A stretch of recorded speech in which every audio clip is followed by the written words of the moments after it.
experience every moment through our voice. গল্পে খুঁজে পাবে ভালোবাসার স্পর্শ। মীরা এবারও নিশ্চুপ। কি বলবে সে? কি বলা উচিত তার? সে কি বলবে?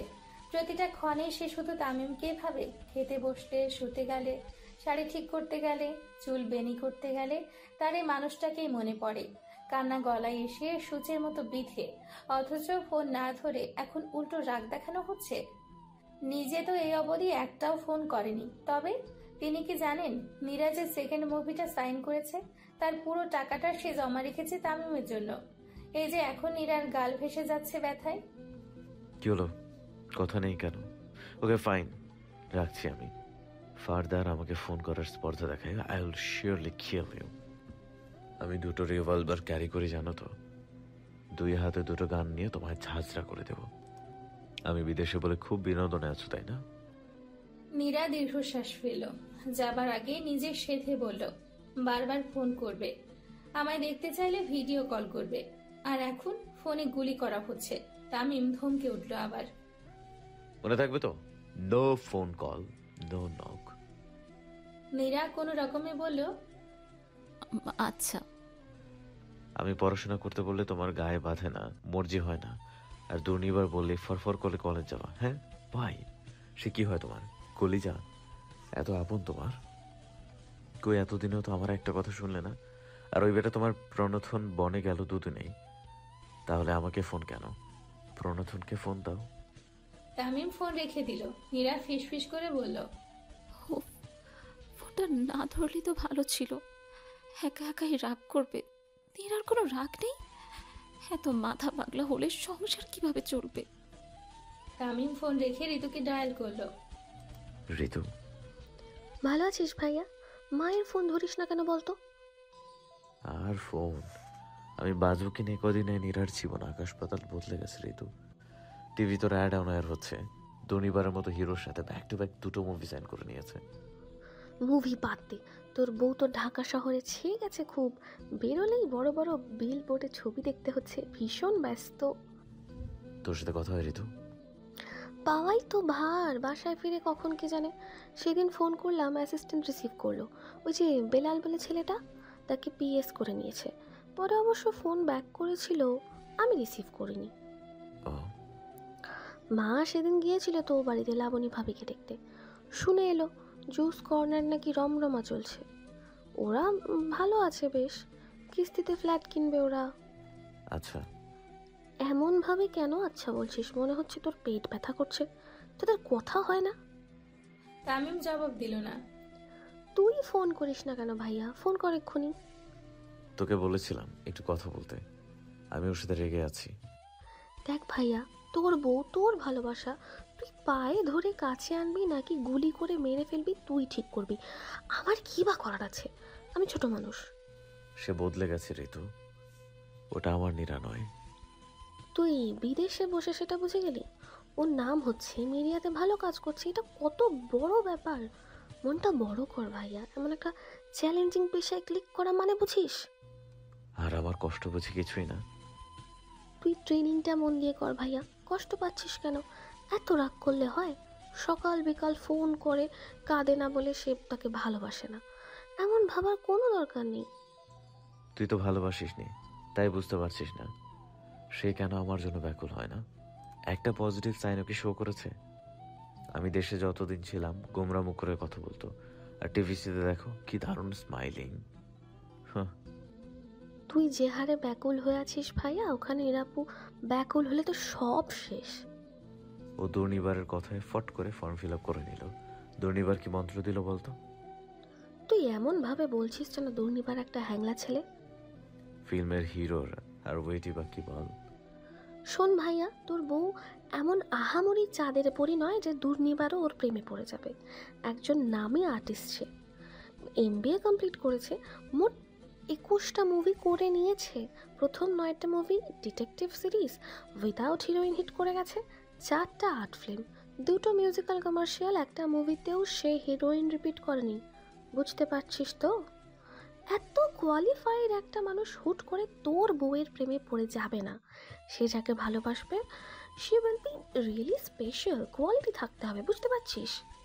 কিছু থাকতে হবে ভেতরে। সে একজন ভালো মানুষ বলে তোর বউকে পড়াশোনায় ইন্সপায়ার করেছে জাস্ট। তুই দুর্নিবারের এতটাই হার্ট সাপোর্ট করছিস, মনে হচ্ছে দুর্নিবার তোর ছোটবেলার বন্ধু। ভালো মানুষকে ভালো বলেছি, দ্যাটস অল। তোর এত গা জ্বলছে কেন? কি হিংসা রে তোর ভেতর ভাইয়া? তুই এভাবে বদলে গেলি ঋতু, তোদের কাউকে আমি ছাড়বো না। তোকে, নীরাকে, দুর্নিবারকে সবাইকে দেখে নেবো আমি। মাইন্ডেড। ঋতু ফিসফিস করে বলল, তুই নেবারকে গুলি টুলি করিস না ভাইয়া, গুলি লাগবে ওর, আর ঘায়েল হব আমি রে। কিছু বললি ফিস করে? হু, গান গাইলাম একটা, শুনবি? কত কি বলতে বাকি, কতটা চলতে বাকি, তোর চোখের চাউনিতে বুক কতটা গলতে বাকি, জানে মন। আচ্ছা ভাইয়া, মন গলতে বাকি নাকি বুক? লিরিক্সটা ঠিক হচ্ছে তো? দেখেছিস ভাইয়া, পড়াশোনায় ডুবে থাকতে থাকতে ভালো গানগুলো ভালো করে শোনাই হয়নি। ইতুর খবর জানিস ভাইয়া? সে তো পড়াশোনা করে ফাটিয়ে দিচ্ছে সব। তামিম ফোন কেটে দিল। কারো খবর শুনতে তার ভালো লাগছে না। সবাই তার জন্মদিন ভুলে গেছে, এমনকি ঋতুও। লাবণীর ফোন থেকে তখনই SMS এলো। শুভ জন্মদিন ভাইয়া। তামিম হাসল। শেষ পর্যন্ত তিনি মনে রেখেছেন। আশ্চর্য, ফোনের এপাশে যে লাবণী নয়, নীরা। সেই কথাটা কি ঋতু ছাড়া আর কেউ জানবে কোনোদিনও? প্রাইম মিনিস্টার নাজমুল ইসলাম গম্ভীর মুখে কিছুক্ষণ তাকিয়ে রইলেন শফিকের দিকে। মেয়েদের সৌন্দর্যে চোখ আটকে যাওয়া বলে একটা ব্যাপার আছে, কিন্তু কোনো ছেলের দিকে তাকালেও যে চোখ আটকে যায়, এই জিনিসটা তিনি আজ টের পেলেন।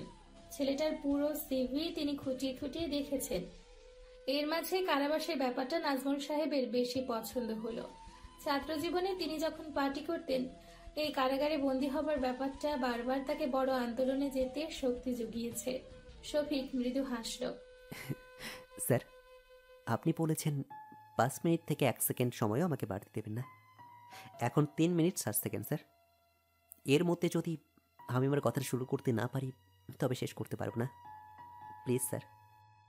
নাজমুল সাহেব চেয়ার ছেড়ে উঠে দাঁড়ালেন। শফিকের কাছাকাছি এসে মুখোমুখি দাঁড়ালেন তিনি। সময়ের প্রতি খুব কনসার্ন দেখছি তুমি। জি স্যার, আমার জীবনে সময় সব কিছু। আমার জীবনে লাস্ট মোমেন্ট পর্যন্ত ফাইট করে যেতে হবে এই সময়টাকে কাজে লাগানোর জন্য। যেমন আপনার জীবনে ক্ষমতাই সব কিছু, আবার দেখবেন কারো কারো জীবনে টাকাই সব কিছু। তেমনই নাজমুল সাহেব মনে মনে আনন্দ পেলেন। ছেলেটা শুরু করেছে শক্ত কথা দিয়ে, কিন্তু বলছে খুব স্বাভাবিকভাবে। এ ধরনের লোকেরা মানুষ হিসেবে সৎ হয়, কারণ তোষামোদ করার গুণ তাদের থাকে না বলে এরা অসৎ কাজে ইনভলভ হয় না। স্যার, আমার একটি কন্যা সন্তান আছে, তাকে আমি দেখিনি। সে অসুস্থ স্যার। কল্পনায় আমি তাকে রানী বলে ডাকি, আদর করি। না দেখেও আমি তার সুখের জন্য প্রার্থনা করি। তার জীবনে কোনো অমঙ্গল যেন কখনোই না আসে, আমি এই কামনাই করি। যদিও পিতৃস্নেহ ব্যাপারটা কি সঠিক আমি জানি না, তবুও প্রত্যেকটা মুহূর্তে মনে হয় তার ভালোভাবে বেঁচে থাকা মানেই আমার ভালোভাবে বেঁচে থাকা। যার নিজের মেনে সে কাতর, সে নিশ্চয়ই অন্য বাবার মেয়ের কোনো অমঙ্গলের চিন্তাও করতে পারে না, তাই না স্যার? তারপরও যদি আপনার মনে হয় আমি নাফিসা ম্যাডামের শুভ চিন্তক নই, তাহলে আমি ভাববো পিতৃস্নেহ ব্যাপারটা হয়তো কোনো ব্যাপার মাঝেই নেই। নাফিসা ম্যাডাম বুদ্ধিমতী, কিছুদিন পর তিনিও আপনাকে জয়েন করবেন হয়তো। কিন্তু শুধু আমার ওপর রাগ করে একজন ধারালো ব্রেইনের হপু রাজনীতিবিদকে মেন্টাল শক দেওয়া কি ঠিক হবে? তার চেয়ে বরং তিনি যখন নেত্রী হবেন, তিনি নিজেই কিন্তু ওনার খারাপটা মিটিয়ে দেবেন। আর স্যার, আমার খারাপ সময় দেখে অভ্যাস আছে, আমি সহ্য করতে পারি। নাজমুল সাহেব ঘড়ি দেখলেন এবার। শফিক 5 মিনিটের মাঝে কথা শেষ করেন। স্যার, আমি কি চলে যাব? শফিক, তোমার পুরো পরিবারকে নিয়ে একদিন ডিনারে বসো আমার সাথে, আমার খুব ভালো লাগবে। আজ আমি আসলেই খুব ব্যস্ত। শফিক হ্যাসূচক মাথা নাড়ল, হাত বাড়িয়ে বলল, একটা হ্যান্ডশেক তো করতে পারেন স্যার, দেশের একজন ছাত্র হিসেবে। হারুন বেশ আনন্দিত বোধ করছে, কিন্তু মনটা তার খানিক খারাপও সাথে সাথে। তার প্রমোশন হতে যাচ্ছে, অথচ এই খবরটা সে তামিম স্যারকে বলতে পারছেন না। প্রমোশনের কথাটা প্রাইম মিনিস্টার স্যার নিজে ডেকে বলেছেন। তার মতো সামান্য এসআই প্রাইম মিনিস্টার স্যারের কাজে এসেছে, এটা অকল্পনীয়। তামিম স্যার তার নামটা বলাতে আজই প্রমোশন। সে অবশ্য প্রাইম মিনিস্টার স্যারকে একদিন সুযোগ করে সত্যিটা বলবে।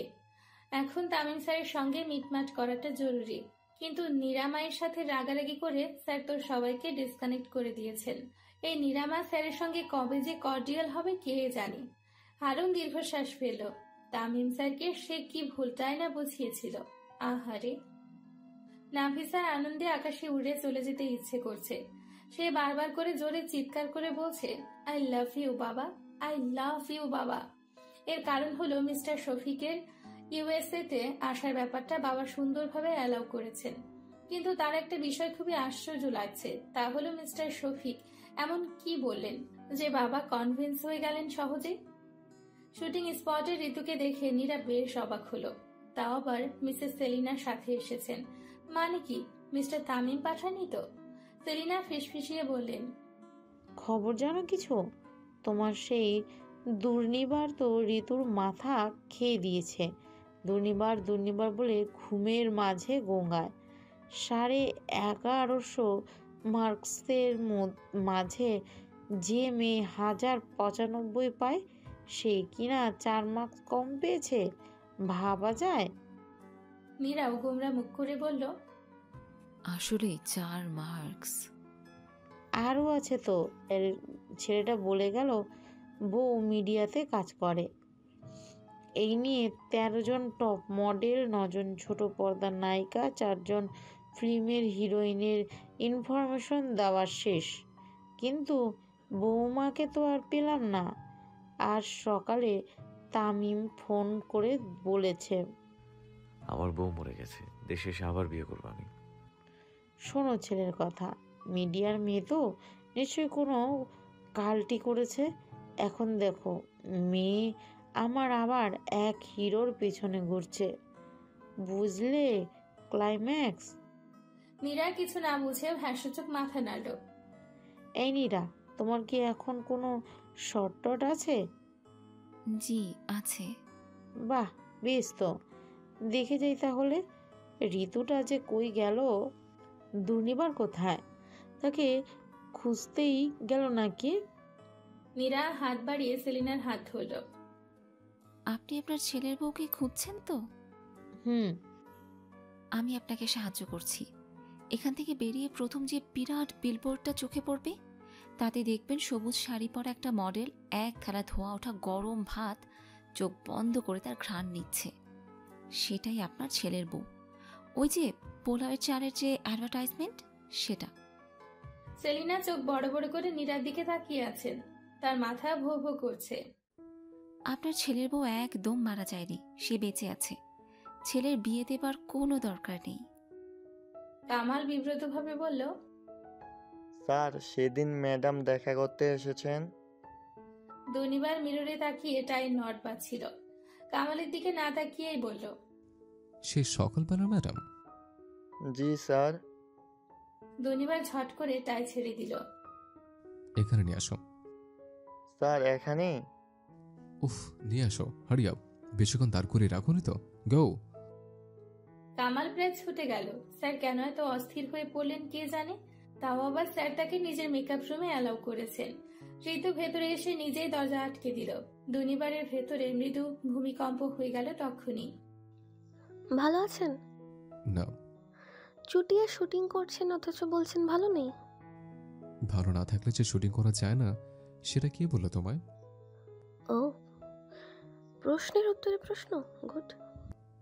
তুমি এখানে যে আমাকে ফোন করতে চায় না, সে নিশ্চয় আমার সাথে দেখা করতেও আসেনি। একা আসেনি, মাও এসেছেন, নীরাপুর সাথে কথা বলছেন। দনিবার কামালকে ফোন করে দিল।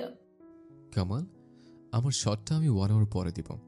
ডিরেক্টর স্যারকে বলো বাকি শটগুলো যাতে এখন নিয়ে নেয়, ম্যানেজ হিম। কামাল মুখ হা করে বসে পড়ল। স্যার এই বন্ধ ঘরে 1 ঘন্টা এই মেয়ের সাথে করবেটা কি? আমি কিন্তু 1 আওয়ার বসবো না হিরো। আই নো, কিন্তু তোমার সাথে যে আমার দেখা হলো, এটা রিকভার করে নর্মাল অবস্থায় ফিরতে আমার 1 আওয়ার তো লাগবে। আমি কি ডিজাস্টার নাকি রিকভারের কথা কেন? মা এসেছেন বলে আসা হয়েছে, তাই না? হুম, আরেকটা ব্যাপারও জানতে এলাম, আপনি কেন আমাকে ফোন করেননি? সেরকম কথা কি ছিল? ছিল। তাহলে আমার ভুল হয়ে আছে, সরি। তুমি টাইয়ের নট করতে পারো? I can't, will you please help me? Ritu উঠে এসে দুনিবারের টাইয়ে হাত বাড়ালো। দুনিবার তখনই ঋতুর চুলের ক্লিপটা এক টানে খুলে নিয়ে বলল, মিস ঋতু, এই ব্লুটুথ দিয়েই তো ঋতু তোমাকে সব বুঝিয়ে দিচ্ছে, তাই না? ঋতু, শুনতে পাচ্ছ? এইভাবে ইদুকে পাঠানো কি ঠিক হলো? আমি কিন্তু এর জন্য তোমায় কঠিন শাস্তি দেব, কঠিন শাস্তি। ইদু নার্ভাস চেহারায় তাকিয়ে আছে। মা পর্যন্ত বুঝতে পারেনি, আপনি কিভাবে বুঝলেন? এই তো আমার ঠোঁটের উপরে ঋতুর মতো তিলটাও এঁকেছি। দুনিবার হাসলো। তুমি যে ঋতু নও আমি প্রথমেই বুঝতে পেরেছি। তুমি হয়তো খেয়াল করোনি তো, আমি কিন্তু একবারও ঋতু বলে নাম নিইনি তোমার। শুধু এই ব্লুটুথটা খুঁজে পেতে একটু সময় লাগলো। এই জন্যই নট বাঁধতে কাছে ডাকলেন, তাই না? ইয়েস। দুনিবার ফ্লাস্ক থেকে কফি ঢেলে ইদুকে বাড়িয়ে দিল। কিভাবে বুঝতে পারলেন বলুন তো? মাত্র একবার দেখা হয়েছে ওর সাথে।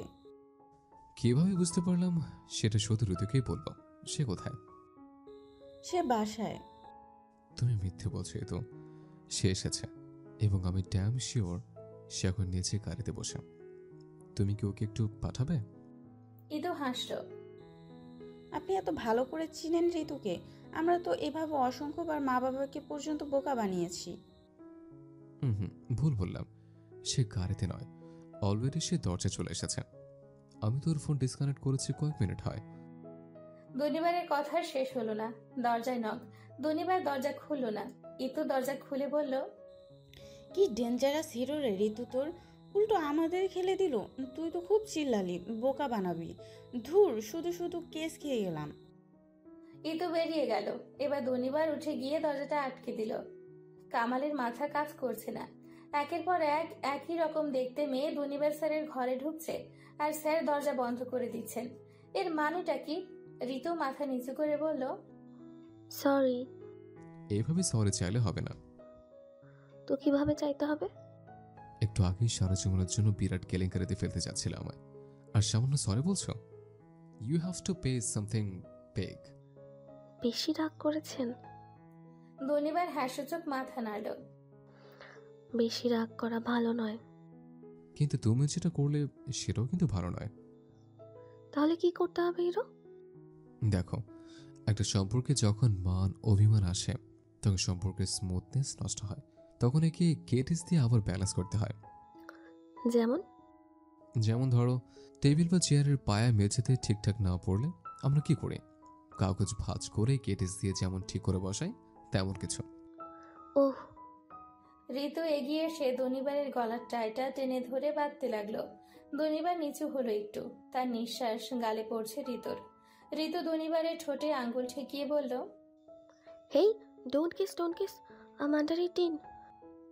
দুনিবার ফিসফিস করে বলল, তোমায় কে বললো আন্ডার 18 কে কিস করা যায় না? আর এটা তো আমি রাগের কেটিস দিচ্ছে। ঋতু চোখ বন্ধ করে ফেলল। এই প্রথম চোখ বন্ধ করে তার ভীষণ ভালো লাগছে। মনে হচ্ছে পৃথিবীর সব আনন্দ সে একসাথে দেখতে পাচ্ছে। সুতরাং এর রংধনু দেখার মতো আনন্দ। তামিম আসছে আজ। সেলিনা মহা আয়োজন করে ছেলেকে রিসিভ করতে এসছেন।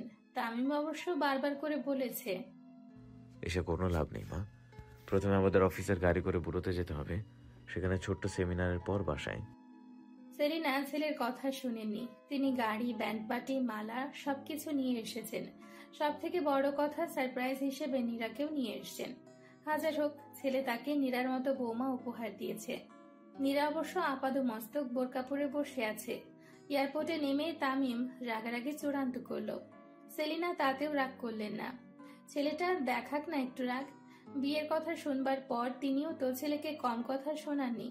নীরাকে দেখে তামিম আরো খেপে গেল। এই মহাবিষ্ট হিরোইনকে কে এনেছে? কে? আমি বললাম না বউ মরে গেছে আমার। ঋতু গম্ভীর মুখে বলল, শোন ভাইয়া, আমাদের একদম ধমকাধমকি করবি না। আমরা কেউ আনিনি তোর বউকে। তোর বউ ধেই ধেই করে চলে এলো। আমরা বারবার করে বললাম এসো না। সে বলে কি না আমার স্বামী অধিকার কই। তামিম এরপর আর একটা কথাও বলেনি।